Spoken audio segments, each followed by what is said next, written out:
देखो तो आपण को दु तीन जिस कही दिए। एक तो हूँ जे भुवनेश्वर मध्य भूमिकंप प्रवण अंचल ओडिशार विभिन्न भूमिकंप प्रवण अंचल भितर भुवनेश्वर गोटे।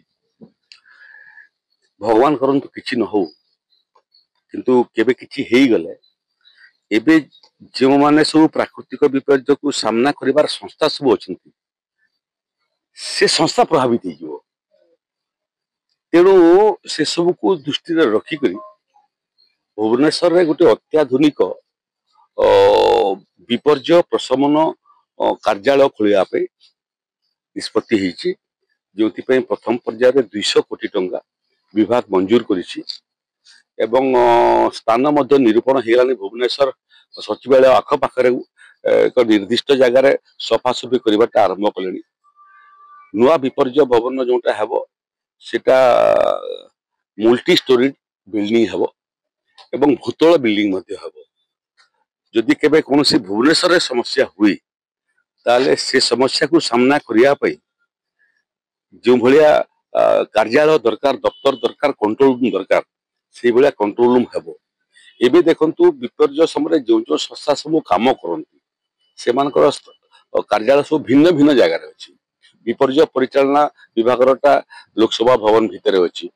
एठी अग्निशम विभाग जाकरी 5 किलोमीटर आगु पुरी रोड रे अच्छी। एठी ओडीआरएफ, एनडीआरएफ, फॉरेस्ट डिपार्टमेंट जो माने मूलतः काम करती एक्सपर्टाइज अच्छी एवं आउ सब विभाग जो मानकर मूल भूमिका हुए विपर्य समय से समस्त को समाहित कर से कार्यालय हम एवं से कार्यालय समस्त दफ्तर जो मैंने विपर्य समय काम करती से अवस्थापित हेबे। से डिपार्टमेंट मान को से कार्यालय भितर परस्पर सांगे जोड़िया आधुनिक कारीगरी कौशल व्यवहार हेबो। जिलापाल मान सांगे जमिति बिजुली एवं टेलीकम्युनिकेशन प्रभावित हेले आमे किमिति सेमानक संगे जोड़ी हेबु एवं सेमानक ठारू सविशेष विवरणी नेबु एवं सेमानक निर्देश मध्य देबु। से भलिया कार्यालय आरंभ हवा पई जाउची। 2 वर्ष समय लागिबो से कार्यालय निर्माण समाप्त हवा पई एवं तार संगे संगे अल्प दिन तले केंद्र गृह मंत्री को मध्य भेटिथिली एवं आम पाखरे जो आधुनिक कारीगरी कौशल अच्छी सेटा तांको अवगत करेली। तार बाहर अधिक किसी कारीगरी कौशल भारत सरकार ठारू किंबा अन्य कौन देश रे अधिक किसी करुथिबे कि से बाबद मु तथ्य देवाई निवेदन करिछि, सहयोग करने निवेदन करिछि।